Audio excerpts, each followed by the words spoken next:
Good morning मित्रांनो. बरेच दिवस मार्केट व्हॉलॅटिलिटी बघतोय आपण. इलेक्शन आपल्याकडचं झालंय, बऱ्याच ठिकाणी अजून इलेक्शन व्हायचं आहे. या व्हॉलॅटिलिटी मध्ये आपण काय करू शकतो याचा ज्यावेळेला मी विचार केला त्यावेळेला माझ्या समोर ना एक चांगली संधी आली असं वाटतंय. त्या ह्याच्यामध्ये get more at low volatility, म्हणजे कमी व्हॉलॅटिलिटी असणारा एखादा फंड पण जो रिटर्न पण चांगला देईल भविष्यामध्ये असं वाटतंय. आजचा जो व्हिडिओ आहे हा प्युअरली एज्युकेशनल पर्पज आपण करतोय आणि या ह्याच्यामध्ये बेस्ट प्राइस म्हणजे ₹10 बेसिक प्राइसला आपण एखादा NFO न्यू फंड ऑफर आपण घेतोय. याच्यामध्ये काय असायला पाहिजे तर प्रॉपर असेट अलोकेशन असायला पाहिजे. म्हणजे गोल्ड असेल, इक्विटी असेल, फिक्स्ड इन्कम असेल, याचं प्रॉपर असेट अलोकेशन असणारा एखादा फंड आपल्याला पाहिजे होता. आणि तसा बजाज फिनसर्व या AMC न असेट मॅनेजमेंट कंपनीनं एक प्रोडक्ट सुरू केलेला आहे. त्याचं नाव आहे Bajaj Finserv multi asset allocation fund. हा फंड डिव्हिडंड पेआउट चांगल्या पद्धतीने देणाऱ्या आणि ग्रोथ चांगली असणाऱ्या कंपन्यांमध्ये इन्व्हेस्टमेंट करतो.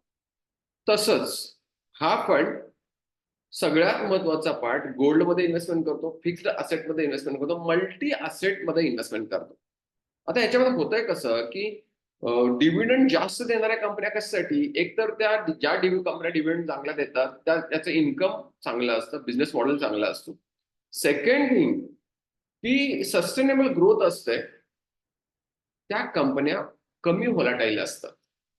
म्हणजे शेअर मार्केट जरी फार मोठं कमी जास्त झालं तरी फार मोठ्या त्यांच्यामध्ये प्राइसमध्ये व्हॉलॅटिलिटी होत नाही.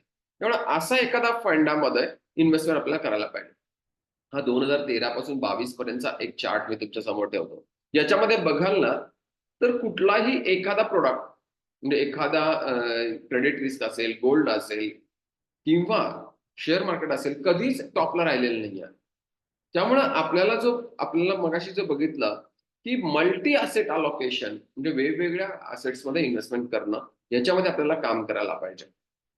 हा NFO 13 मे पासून सुरू होतोय आणि 27 मे पर्यंत चालू राहणार आहे.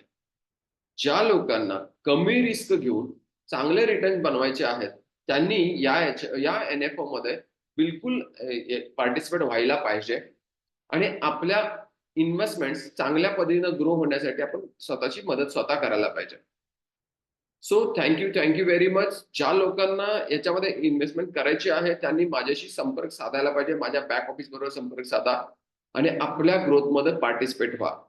एक भाग लक्षात ठेवा, mutual fund investment are subject to market risk. Read all documents carefully. Thank you very much. Have a happy investing.